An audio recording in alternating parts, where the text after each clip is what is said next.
Hi everyone, and welcome to the Politics and Activism panel for the 2023 Urban Innovation Symposium, hosted by the Society of Black Urban Planners. My name's Hailey Sanders, and I'm a member of the executive board for the Society of Black Urban Planners. And I'm excited to be facilitating this panel along with our treasurer, Ryan Fulgham, and to dive into this conversation with our amazing panel of speakers, exploring the ways politics, activism, and planning intersect. Next slide. So first, I just wanted to get into our community guidelines for the event.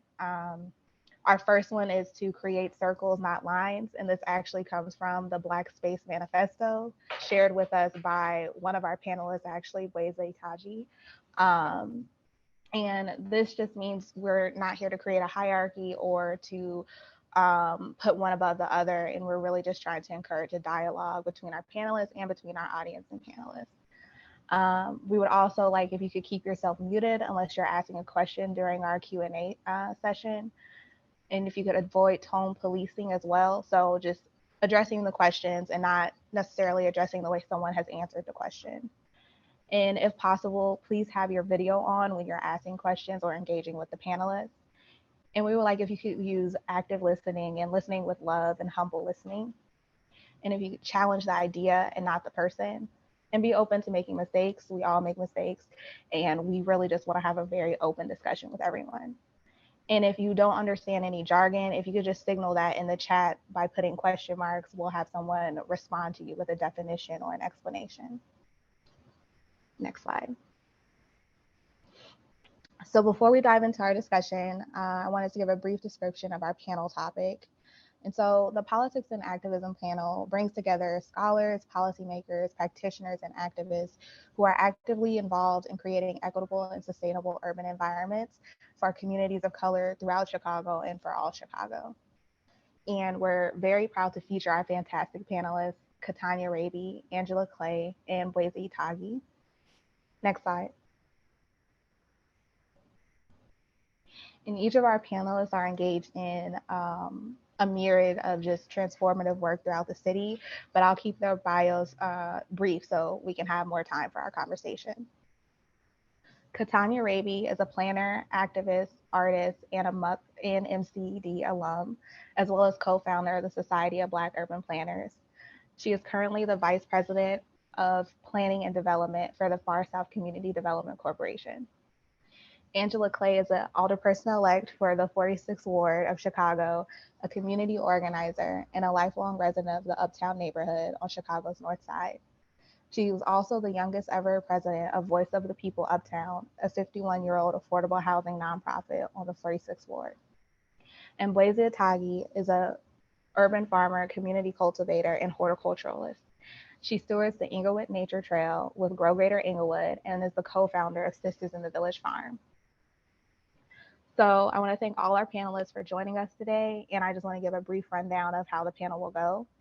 So while some of our questions may be directed towards specific panelists, everyone is welcome to respond and share their opinions. And we just want to encourage everyone, we want to encourage us to be as conversational as possible. And we also have one of our members, Jared Rhymes, monitoring the chat for any questions regarding jargon definitions, as well as looking out for questions to ask during the audience Q&A session. And so the first question we just want to begin with is just what activism means to you and how you all first got involved in activism. And that's for any of our panelists to go ahead and start with.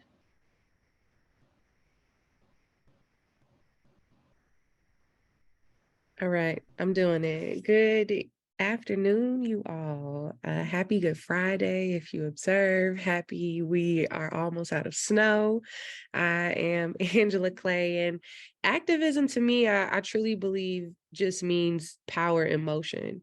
I believe that it means that you are actively engaging with people who have firsthand experience or knowledge of an issue and asking them to be a part of the solution.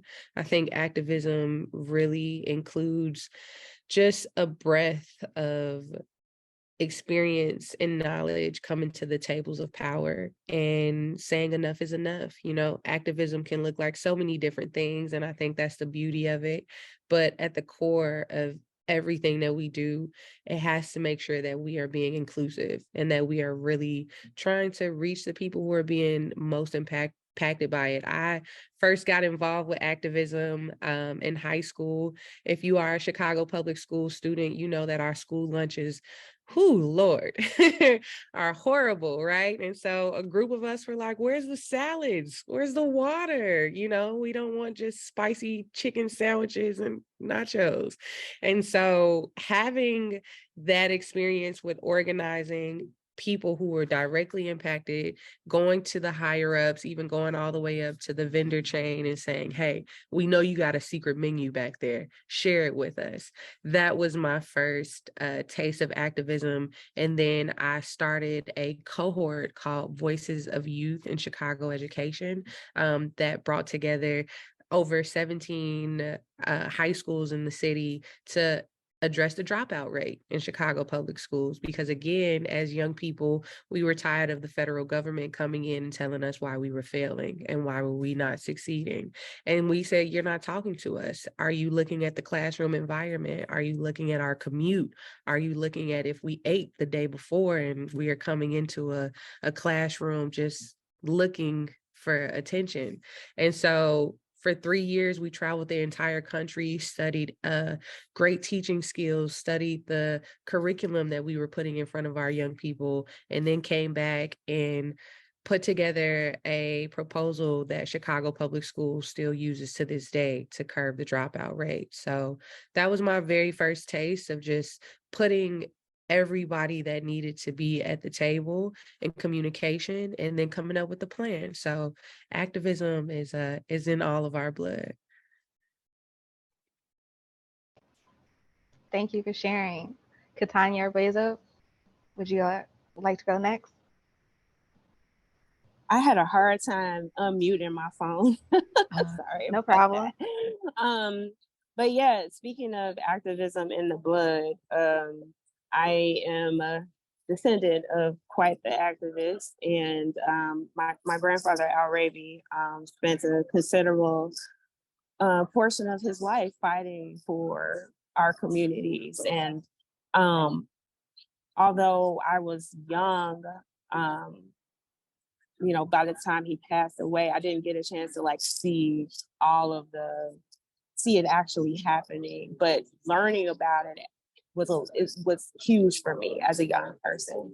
Learning about that work, and then people coming up to me because of the name relationship. You know, Raby isn't a name that you see often, so people, you know, would approach me and ask me if I was related to him, and you know, I kind of avoided trying to be in that space because it was weird that people just approach me because of my name.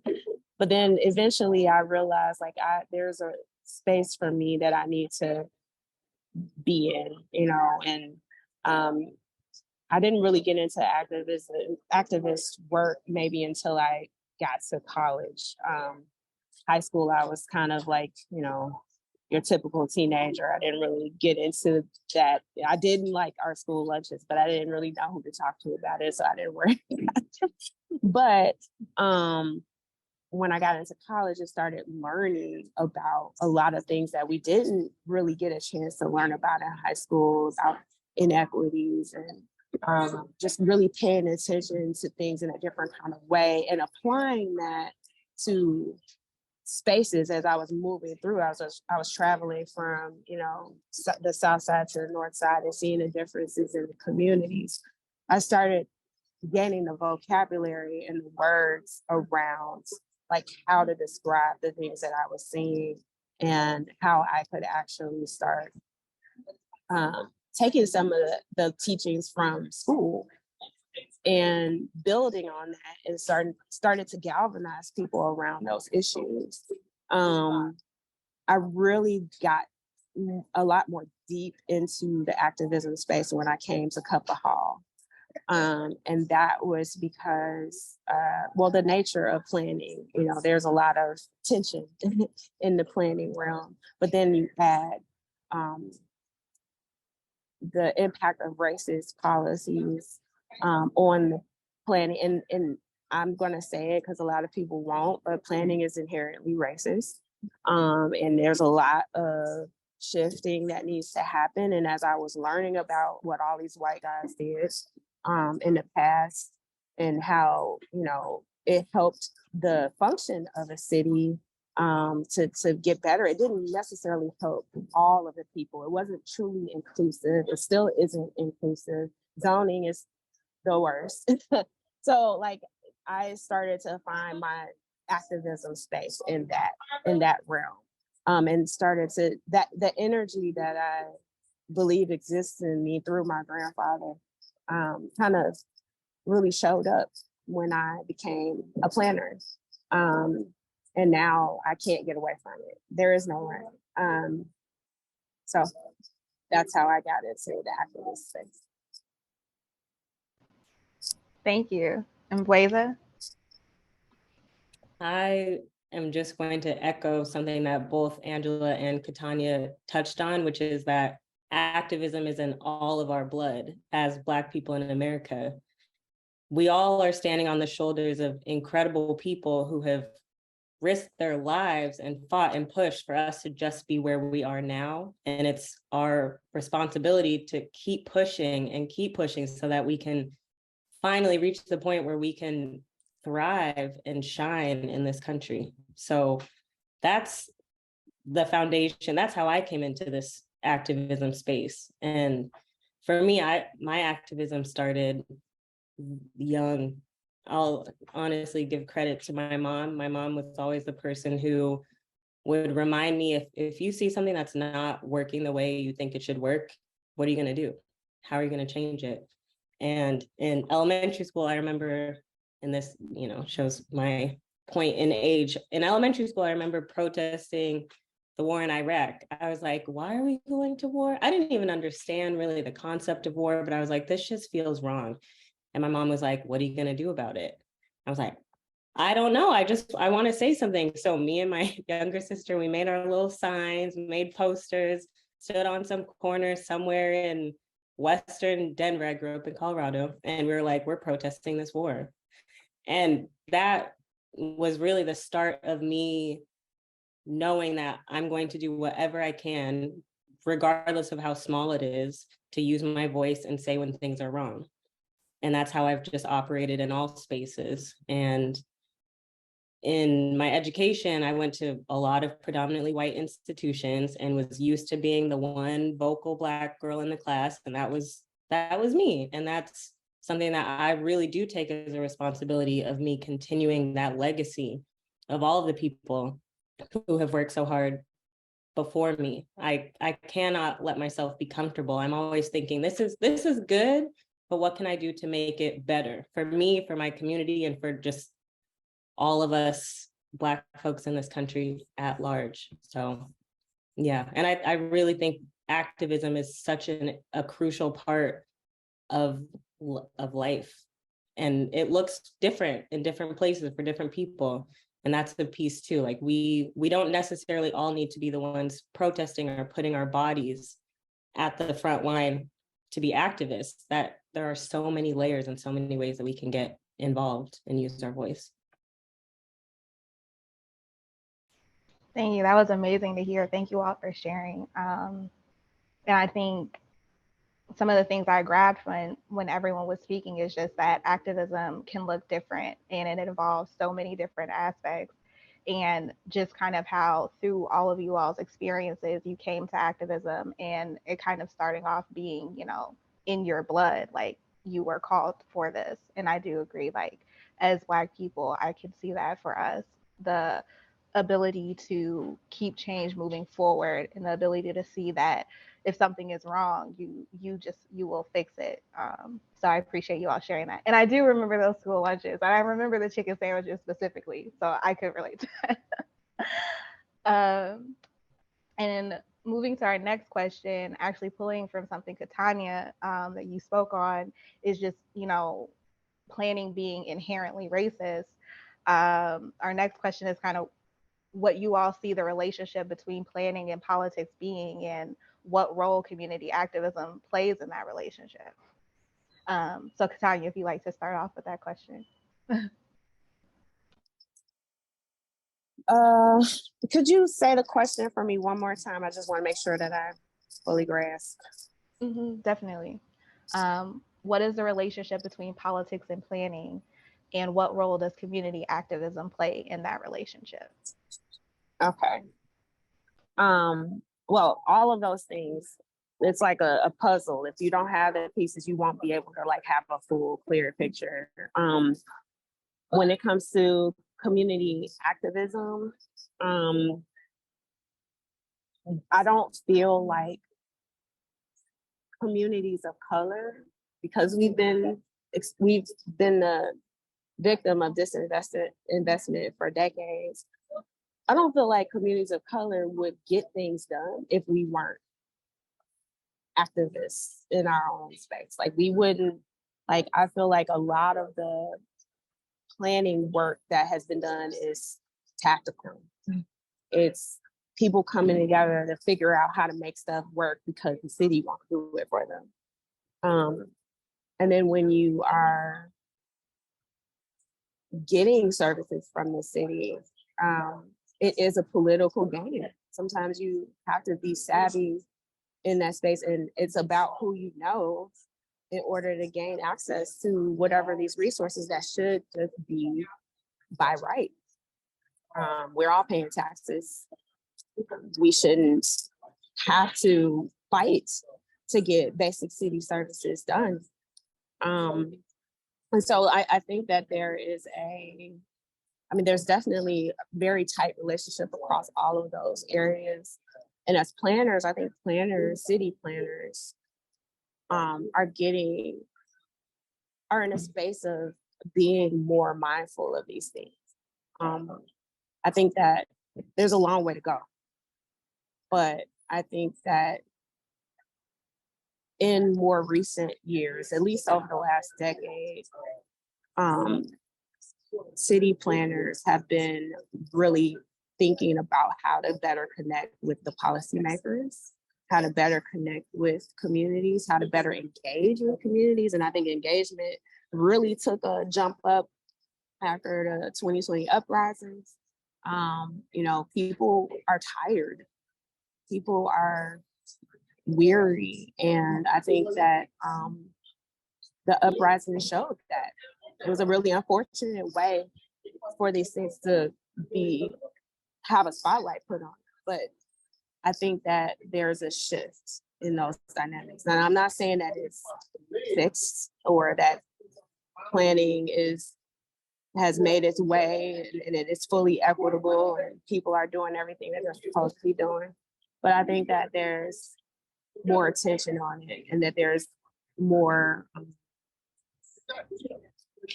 check marks or benchmarks that are being put in place to ensure that those entities are coming together in a better way to make planning more effective in communities like the ones that we live in.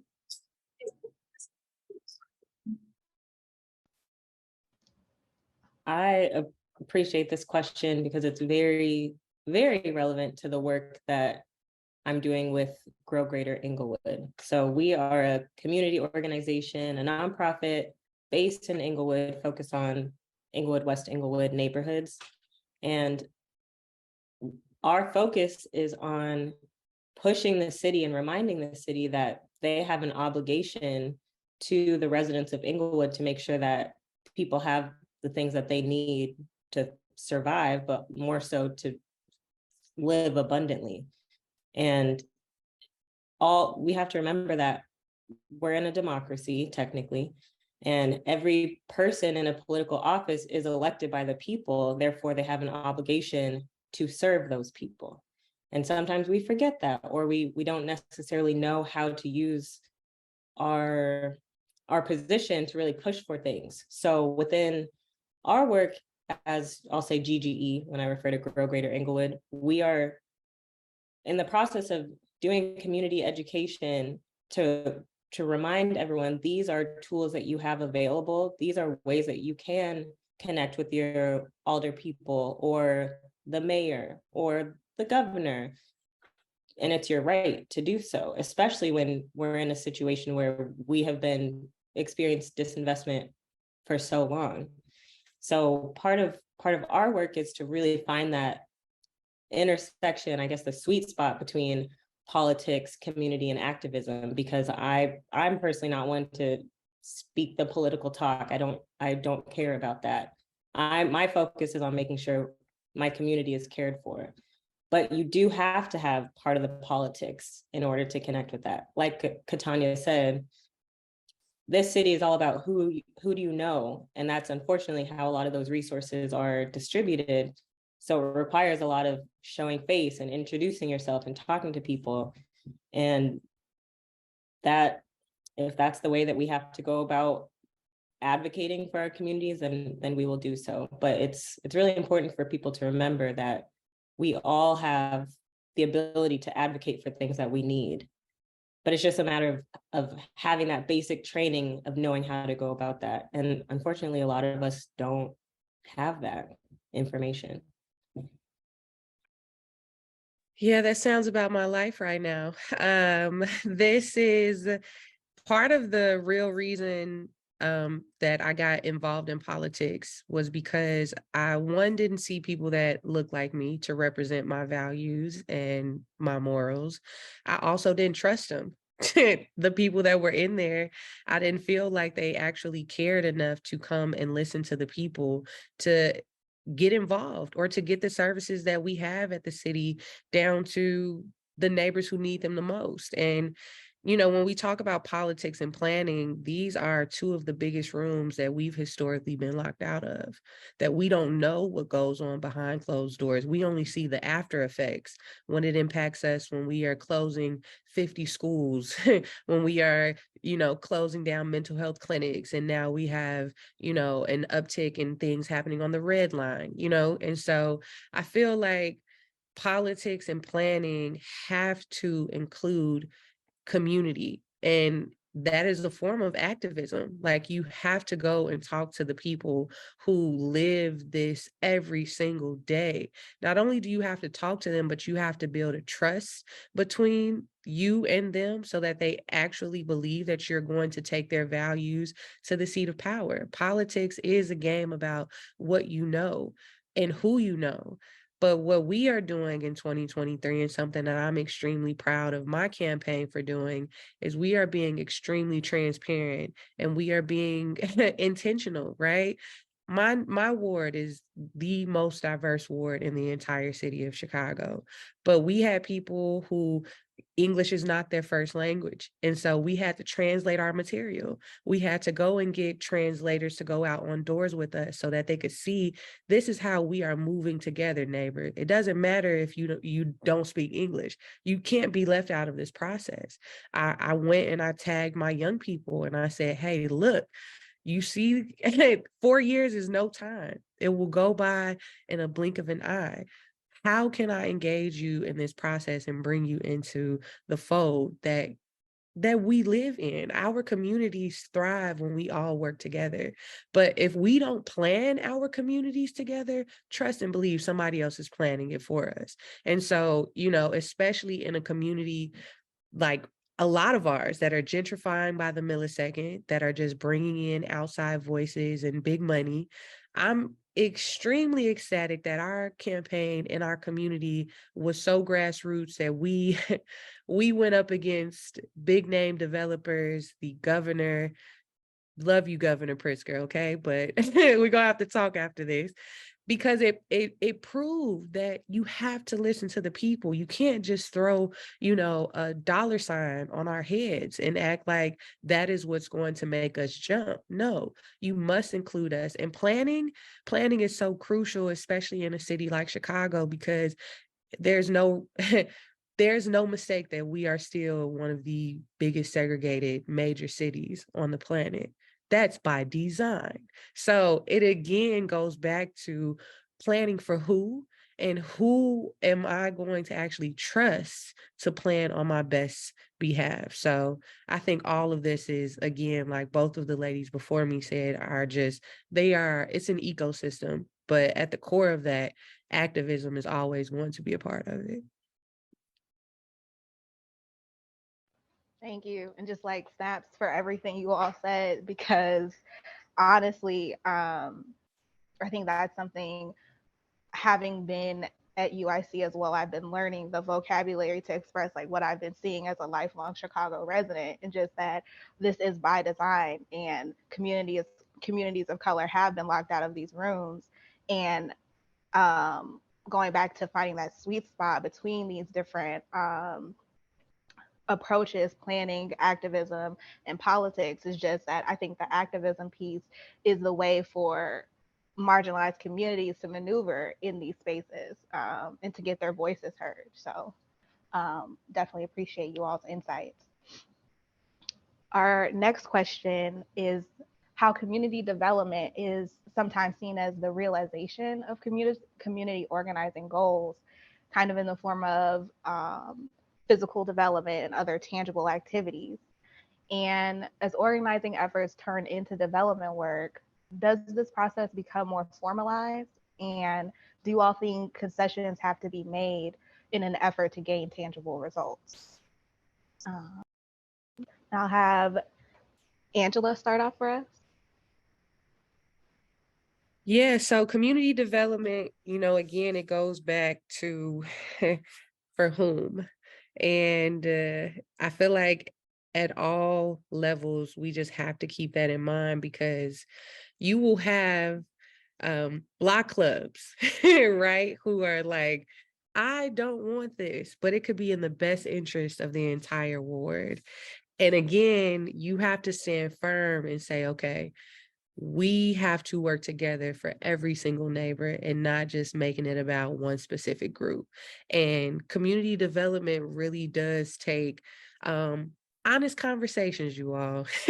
It cannot just be, yes, this looks nice, and yes, I've always wanted an ice cream shop on this corner. No, you have to think about the longevity of what you are doing. And so I definitely think that you have to just be, again, intentional. I don't know if formalized is the word that I would use, but intentional about really making sure that voices are not being overpowered.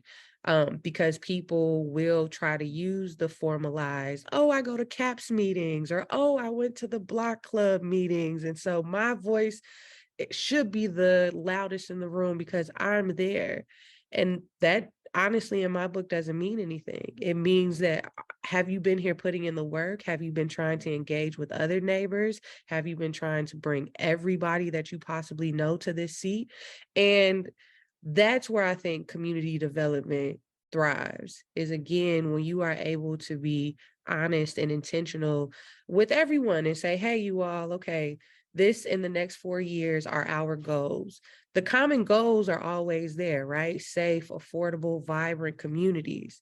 So how do we get there? And we can't just, power and money, you all, I don't have to tell you, is everywhere in this city. And so at all angles, you have to be prepared so that you're not infiltrated by power and big voices. So when we are coming together to plan, we know, hey, yes, I've talked to neighbors who are houseless. I've talked to neighbors who are on fixed incomes. I've talked to neighbors who may not have a high school diploma. And I've talked to engineers. I've talked to, med students. I've gone all the way up the food chain and really, solidified those plans together. So community development is it's something that has to be fluid. I don't like the, official, this is the one meeting and this is the meeting. Like, no, if we need to have multiple means, we need to have multiple styles of communications. We have to do that in order to get a full scope of how to plan our communities.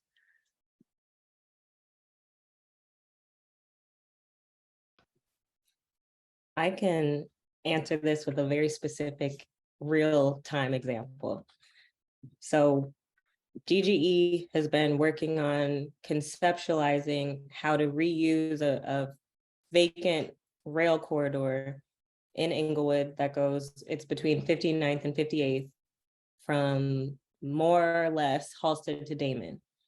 We've been thinking about this for years, about how can we repurpose the space in a way that addresses the many ongoing needs of our community. And we, for years, have been having conversations with neighbors, asking them how they utilize the space, if they do, what they would want to see on that space, and how we as an organization can amplify their voices.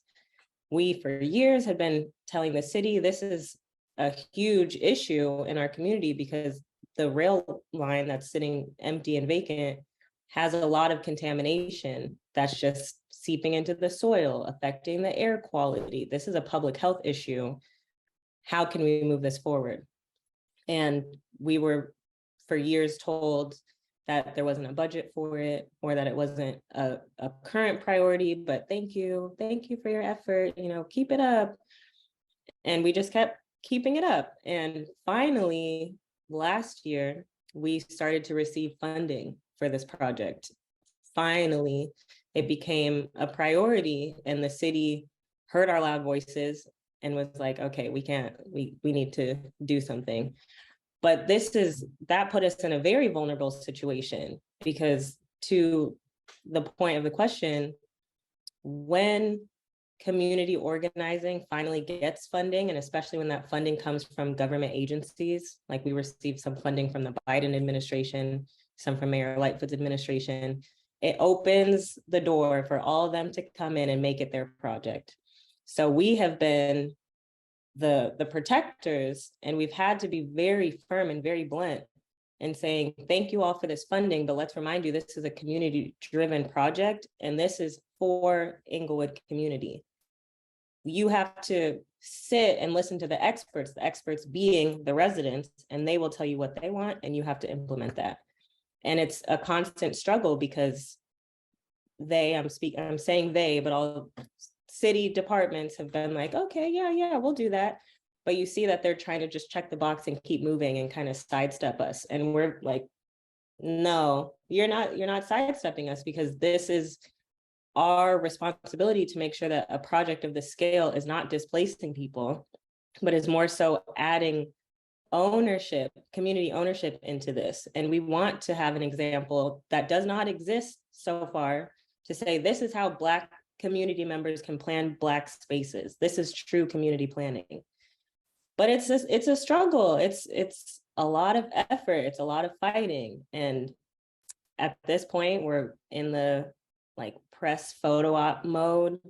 Governor Pritzker was on the trail this morning, taking all the pics. I mean, shout out to Pritzker, but also okay, let's see the work. Let's see the support.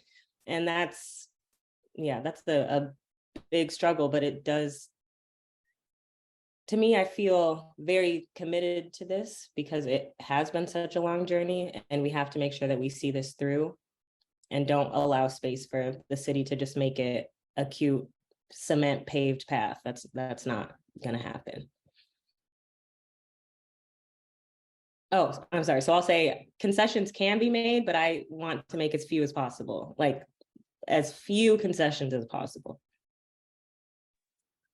Yeah, you both said a word. I was over here feeling like I was in church, because everything that you all said was on point. And I feel like I've seen the interesting thing from my point of view is that I've seen it across multiple types of planning initiatives, from the state, from the city, like being in the space of the state, being in the space of the city, and now being in a community-based organization.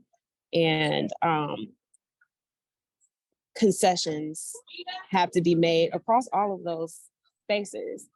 But I can say that my experience when working for the government, trying to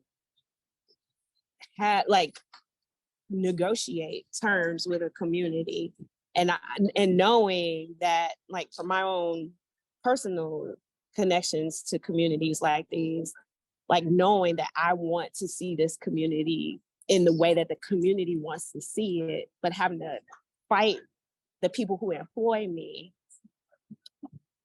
was a real challenge. It's hard because, being the only Black person on a staff that is fighting for a community that I might not live in, but those folks look like me.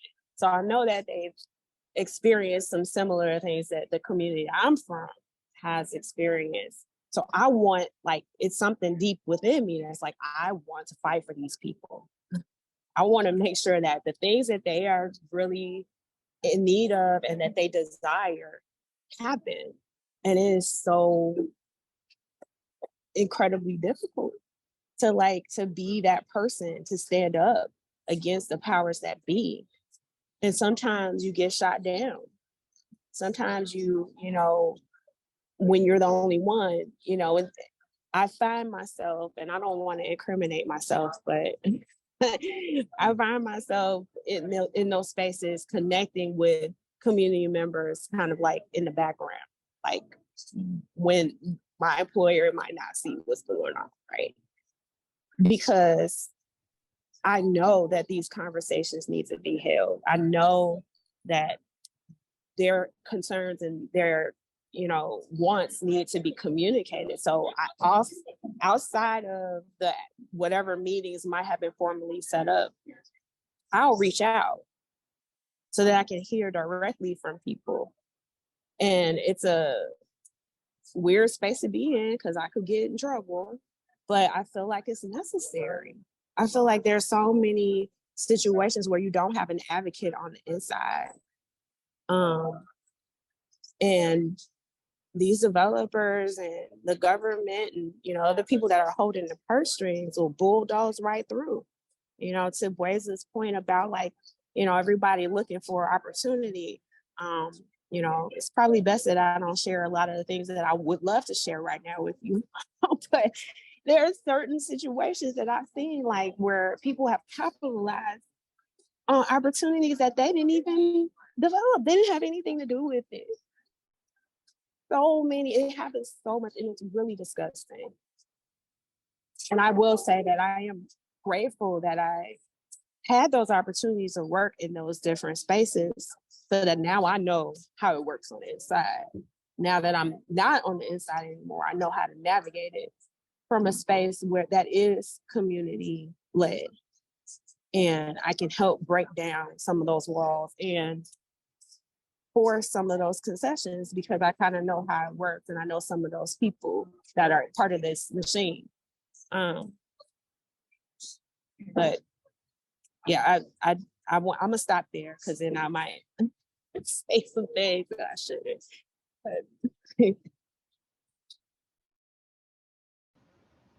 Yeah, amazing. Thank you all for sharing again. And I think just pulling from what you all said, the intention, the passion, and the commitment to keep community development and community organizing work within the community is an important and tireless effort. And I thank you all for that. And I would like to pass it to Ryan now to ask our remaining questions. Thank you. All right, thank you very much, Hailey, and thank you for our panelists again. My name is Ryan Fulgham. I am the treasurer of the Society of Black Urban Planners. And I just also want to second what everybody else has been saying. It really does seem to be difficult to maintain your core values and your vision and avoid, as I remember Bweza was talking about earlier, avoid some of your biggest goals just becoming like vanity projects for other people. So I appreciate everybody's insight on that. I would like to move on into our fourth question right now, which is that we recently passed the 3-year anniversary of the pandemic spread across the United States. And the weeks and months that followed saw some of the largest social and political challenges in American history, as well as some of the strongest defiances to systemic injustices. I heard a word mentioned earlier, uprisings, which I feel like kind of sums it up nicely. So our question is, what lessons have you learned in your roles as activists since then? And what kind of changes have you seen in the communities and spaces that you work in? And I'll leave this one to whoever wants to take it first. I guess I can kick it off because I did a lot of work that I didn't expect to do, activism work during that time frame. At the time I was living in Bronzeville, and a lot of, my neighbors, we were suffering. Everybody across the city, was suffering because we, didn't have access to grocery, after all of, those things were going on. And so it was a lot of work to kind of like support the community. And I worked with 2 really good friends to lift up a food network. So we were like connecting with a variety of donors that would ship like large pallets of food and toiletries and other basic necessities to a vacant school in Bronzeville. And we was, we gathered a large team of folks to help distribute those items. And so I feel like in 2020, it brought the world together in a way that I don't think we ever really expected. Of course, COVID was terrible. It still exists, it's terrible, but it's interesting how those kinds of events will bring people together that you would never expect to be together. And I feel like just in terms of like the planning profession, like it really highlighted so many inequities that we weren't really paying, like people that are experiencing them know them. But the people who are, supposed to be doing the work to, make things more equitable just didn't see it until 2020 happened. And so I feel like there's been a shift in the way that we even think about these things. Now we're doing racial equity impact assessments. I'm trained in doing those assessments. I've done them for the city, did them for the Department of Housing's, the process through which developers access tax credits for low-income housing. Like there's a lot of energy going into racial equity work, but I think time is going to tell us the impact. Like I really am skeptical because I don't know if, while we've gone through all of these things, I also am noticing that we aren't, like people are getting tired or what's a better way to say it? People are fatigued with equity, racial equity stuff. Like they don't want to hear about it anymore. People just want to shut it down. And so this is work that can't ever stop. And I feel like I'm now spiraling because I'm getting away from the original question. But these are just kind of some of my thinkings about like what 2020, like it brought out a lot of good, but it's also highlighting a lot of the ugly. And I think we still got a lot of work to do. Yeah, as a COVID mama, one of the first 50 women in the state to give birth when the entire world shut down, isolated, completely cut off from access good health care, you name it, the horrible, traumatic birth experience that Black women share for some reason in 2023, 2020. I felt like 2020 gave everyone a taste of inner city living, poverty, lack of access to healthcare, lack of access to mental health resources. Like, it really gave people a bird's eye view of what people have been dealing with for generations. And for me, you know, I felt like people just became fake woke. Is that the term that we have? Because this isn't just something, you know, like 2020 just unearthed what has been brewing for eons, you know, when we don't prioritize our neighbors that are at the bottom of the totem pole, I promise you it will work its way up. And that's what COVID showed everybody. And so for me, it was, okay, how long is this momentum really going to last? Because this can't just be a moment. You know, it is not a moment. For a lot of us, you know, I was really hopeful at the way that a lot of us as neighbors just hopped to each other's rescue, right? We didn't wait for the government. We had no time to wait for the government. Historically, like in a lot of urban areas in our community, like, we don't have time. We need to act because people's lives depend on it. And much like you, Katanya, we partner with Food Not Bombs for 3 years now.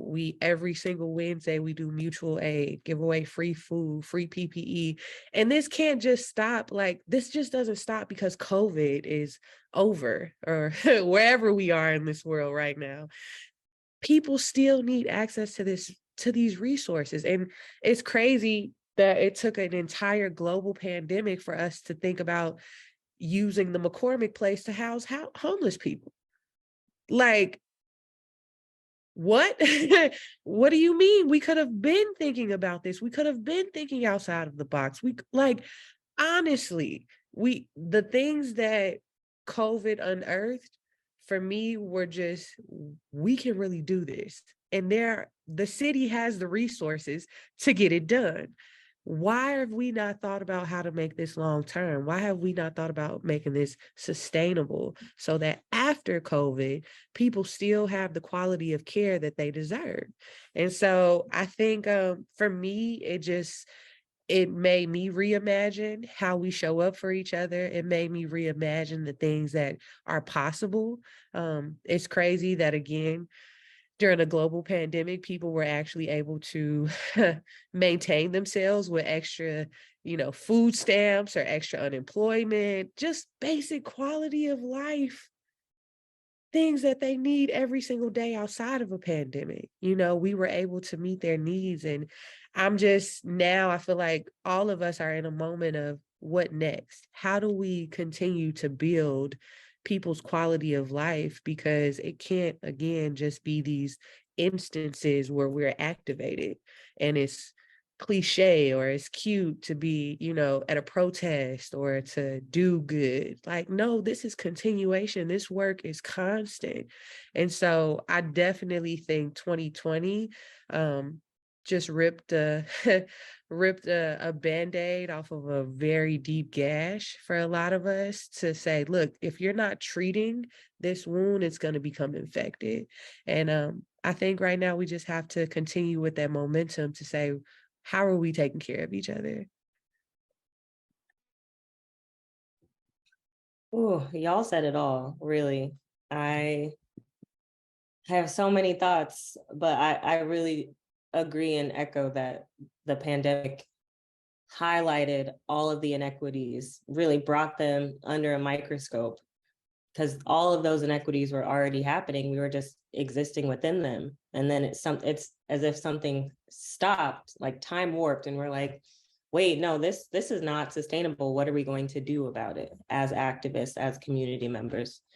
And in my world, my focus has been on food access. And my my soul sister business partner, Mecca, is on the call, I think. She's in the audience somewhere.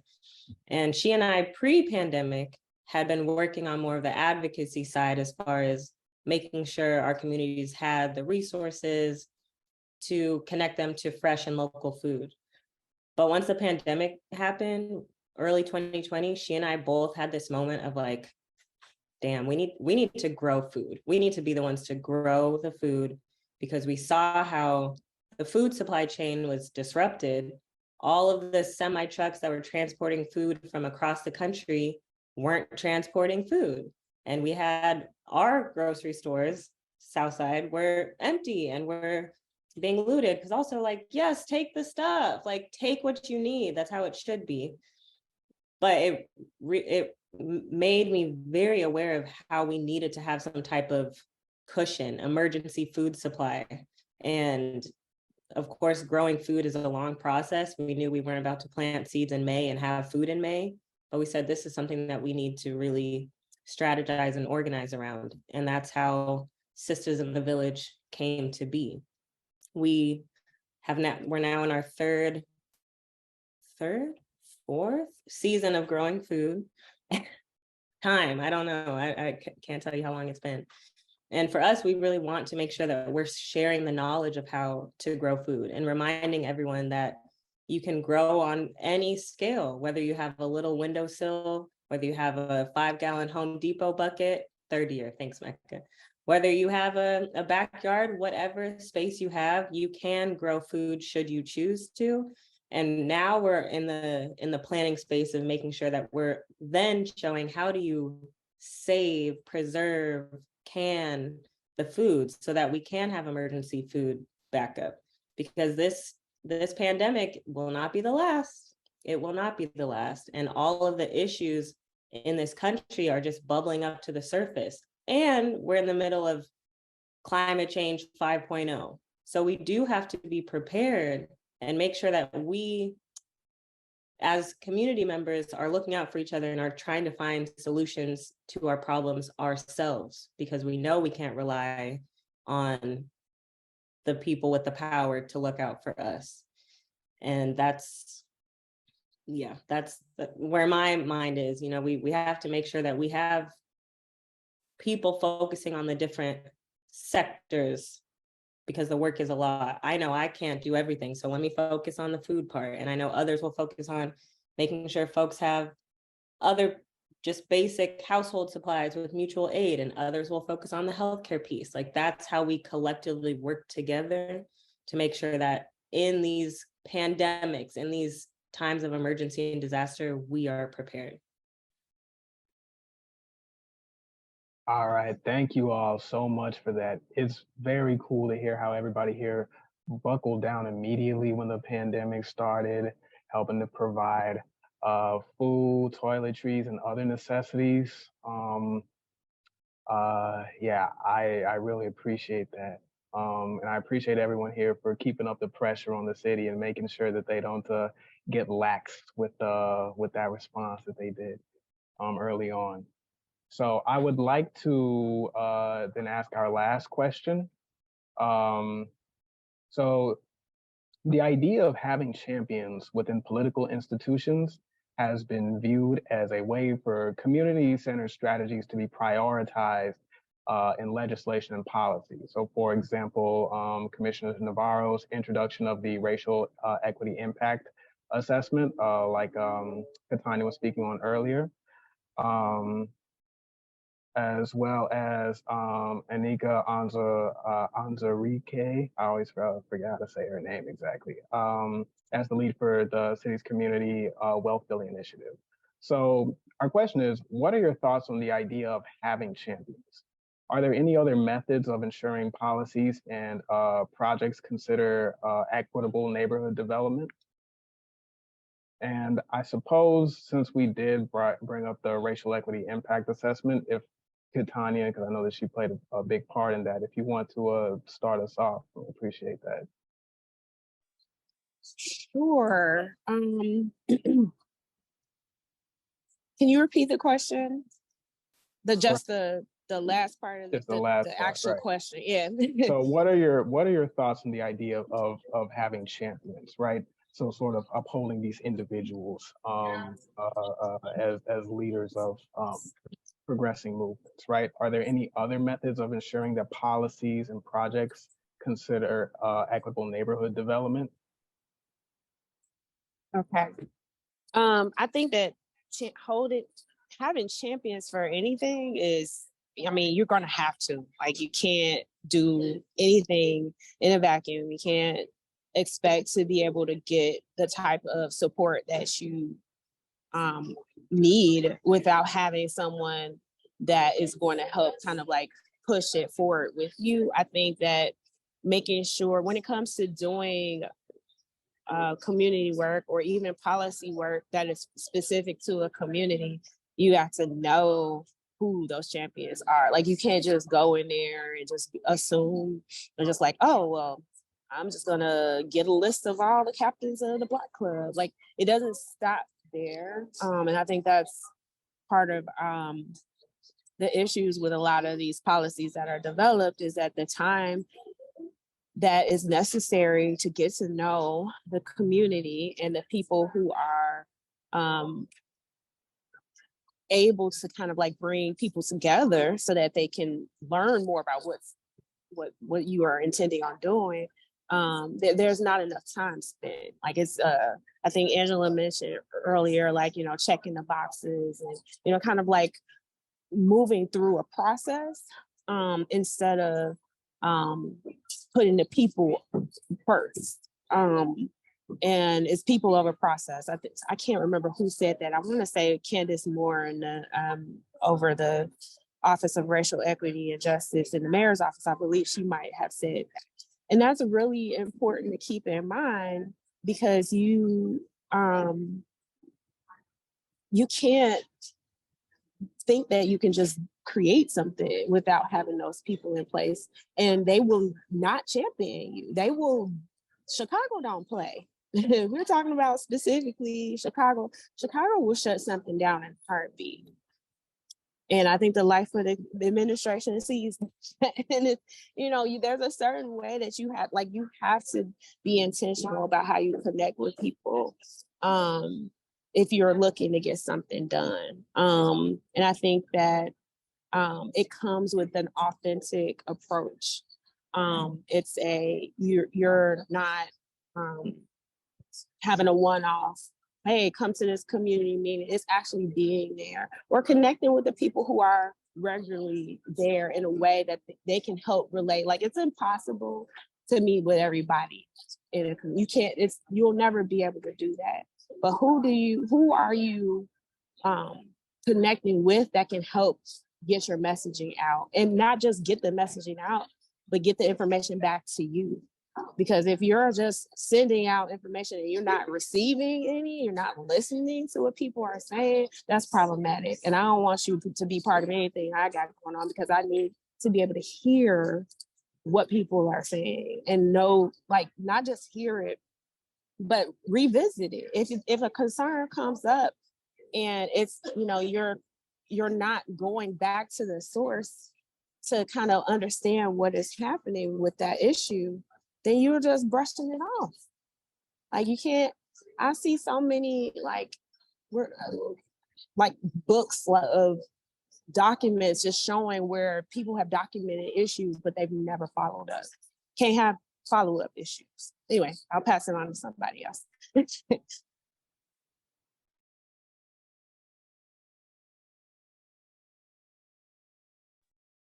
I can go next.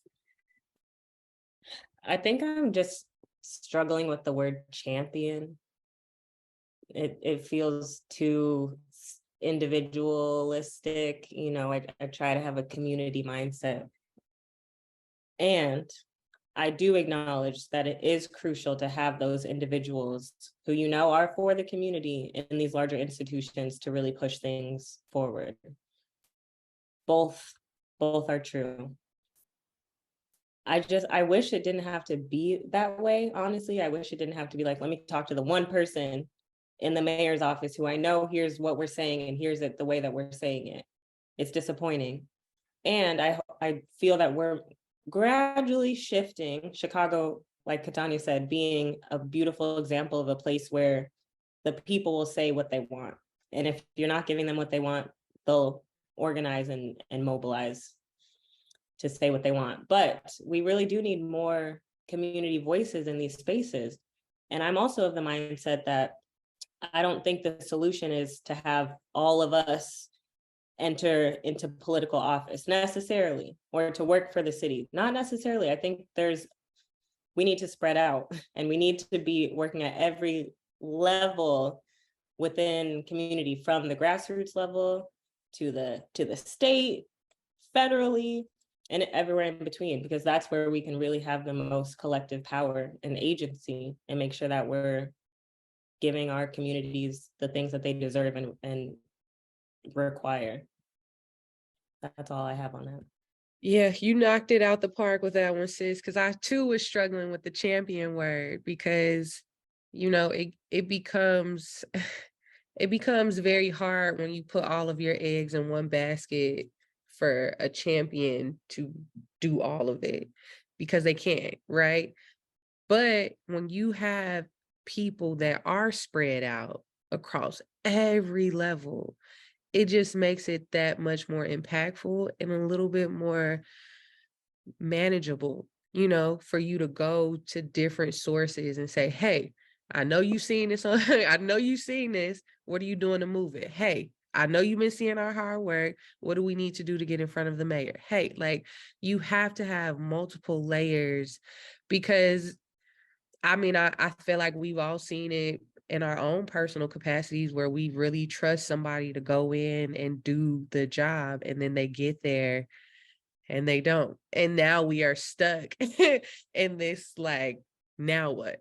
Because we put all our eggs in this basket. So I definitely think that the more that we are able to mobilize ourselves in different spaces, absolutely activism, absolutely community work, absolutely boots on the ground, but also combining that with politics, like, again, it's something that I know historically we have never seen ourselves being that impactful. But I'm sitting in front of a Harold Washington picture, and this is in my office because I had to constantly remind people that there is forward motion here. We are following in the footsteps of people who we never got a chance to meet or know personally, but who had already laid the groundwork for us. But you gotta keep up, you gotta do the work. And so we can't just rely on one person or one organization to get it done for us. We have to mobilize ourselves and really prioritize the people. Like, you have to prioritize people at all costs. And it is going to take uncomfortable conversations. It is going to take pressuring some people that you thought were your best buds on the front lines to actually do what they said that they were going to do, because people get complacent, they get in these spaces, and because sometimes we are the only beautiful melanated person in the room, we get the attention, we don't want to share it, we don't want to share the access, it becomes an entire thing.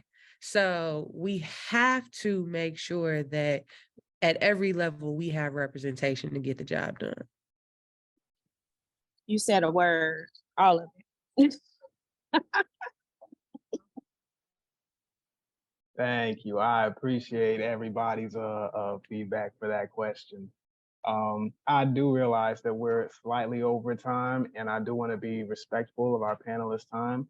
But I would like to ask one more brief little question that was asked at the last panel that UPSA did earlier, which is that, do you all have any questions or comments for each other? Anything that you would like to share or say to each other real quick as we end off here?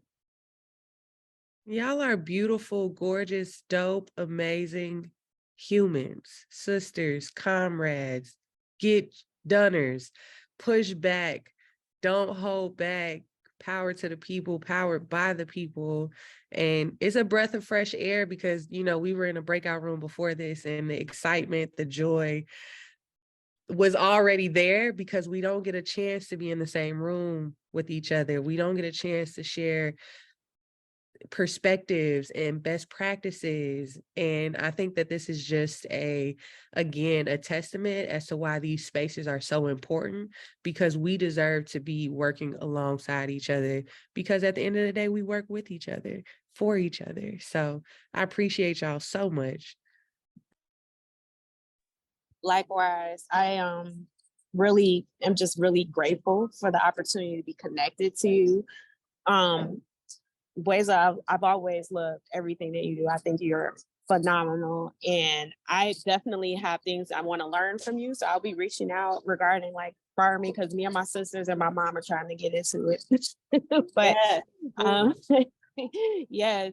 And Angela, I am incredibly proud of you. I'm looking forward to seeing the work that you're gonna do. And I'm a Southsider, but I'm happy to come all the way up north just to visit with you. Would love to have coffee with you, both of y'all. Like it, I think this was so amazing. So I'm energized. And yes, SBUP, keep doing this. I'm so proud of y'all.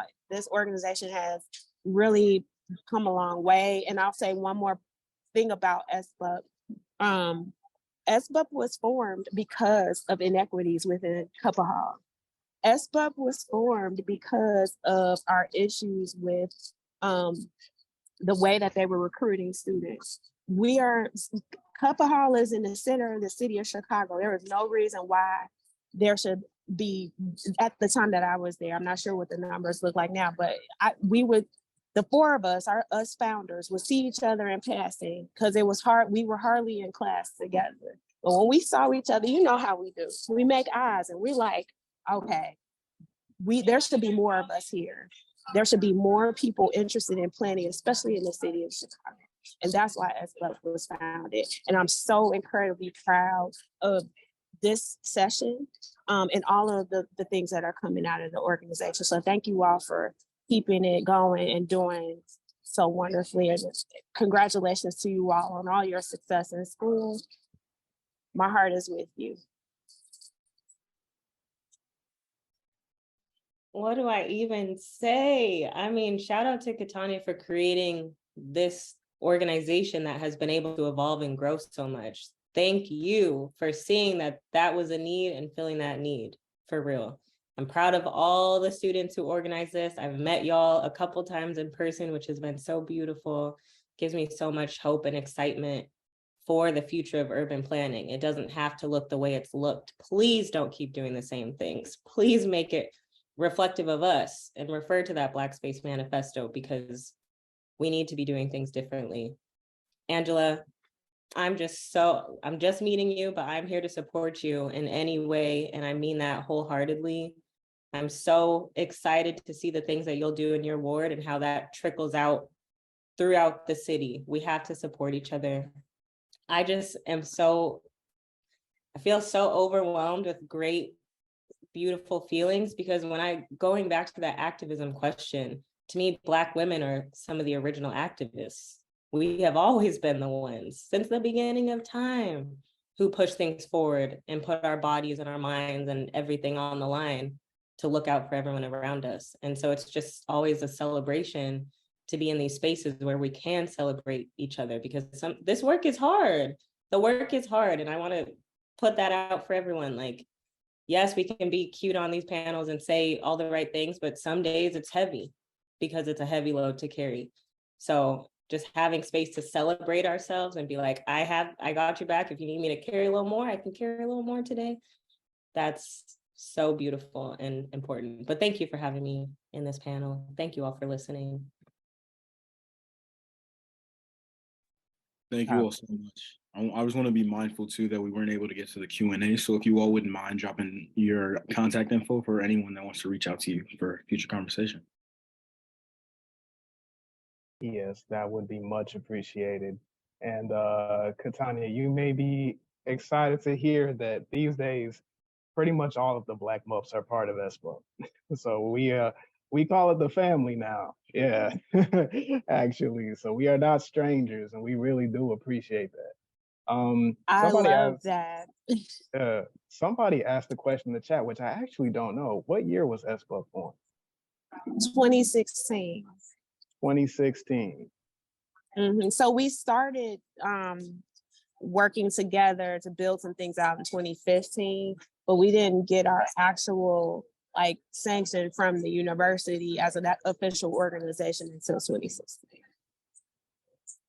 Got you. Thank And you. Hazel That's a Brown. lesson for me. So three faculty had played major roles in this. It was Hazel Brown, Janet Smith, love her.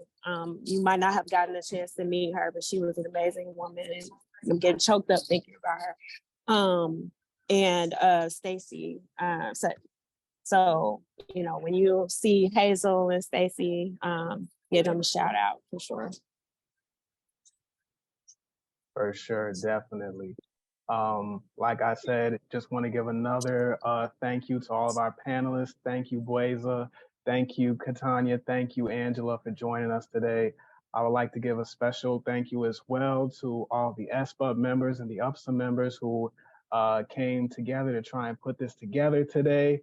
And thank you everyone here who joined the panelists, especially the audience today, everyone who has stuck around with us for the 15 minutes we went over a little bit. But yeah, just once again, amazing panel. It is much appreciated. And I know that a lot of y'all are gonna have to dip right now, so I hope that everybody else has an amazing rest of the day.